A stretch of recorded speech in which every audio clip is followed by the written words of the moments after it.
नमस्कार दोस्तों। भारत हमेशा से ही तीज और त्योहारों का देश रहा है। इस कारण से भारत के किसी ने किसी भूभाग पर हर दूसरे तीसरे दिन कोई ना कोई त्योहार और पर्व चलता ही रहता है।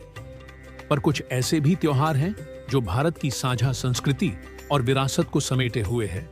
उनमें से होली भी एक प्रमुख त्योहार है। इस कड़ी में हम बात करेंगे कि होली का क्या इतिहास रहा है और इसका क्या पौराणिक महत्व रहा है। होली का पर्व, जो कि रबी की फसल के पकने और बसंत ऋतु के आगमन का सूचक है, जिसको फाल्गुन मास की पूर्णिमा को मनाया जाता है, जिसकी परंपरा वैदिक काल से ही रही है। वैदिक काल के प्रारंभिक ग्रंथ ऋग्वेद में बसंत ऋतु के आगमन पर होने वाले विशेष यज्ञों और नए उत्पादित अन्न के अग्नि में आहुति देने का जिक्र है, जो कि एक तरह से होलिका के दहन का ही मिलता जुलता स्वरूप है। और इसी प्रकार से अथर्ववेद में बसंत के आगमन पर उल्लास के साथ रंगों के पर्व के रूप में मनाया जाने का भी उल्लेख है, जो कि होली का ही मुख्य पर्व है। इसके पश्चात भी उत्तर वैदिक काल के बहुत से ग्रंथों में भी बसंत ऋतु के आगमन पर होने वाले पर्वों का जिक्र है, जिनमें से विशेष रूप से महर्षि जैमिनी ने अपने ग्रंथ जैमिनी ग्रह सूत्र में फाल्गुन मास की पूर्णिमा को होने वाले विशेष आयोजनों, अनुष्ठानों और उसकी विधियों का वर्णन किया है। इसके साथ ही महाजनपद काल में महर्षि कात्यायन द्वारा लिखित कात्यायनी स्मृति में भी फाल्गुन मास की पूर्णिमा को होने वाले विशेष अनुष्ठानों, उनकी विधियों और उसके महत्व के बारे में बताया गया है।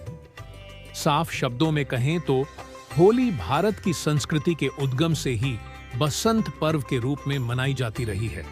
अब आगे हम बात करेंगे कैसे बसंत पर्व का त्योहार होली के नाम से प्रचलित हुआ और होली का क्या पौराणिक महत्व और इसके पीछे क्या प्रचलित कथा रही है। होली की पौराणिक कथा भगवान विष्णु के भक्त प्रहलाद और उनकी बुआ होलिका से जुड़ी है, जो कि मुख्य रूप से श्रीमद् भागवत पुराण में वर्णित है।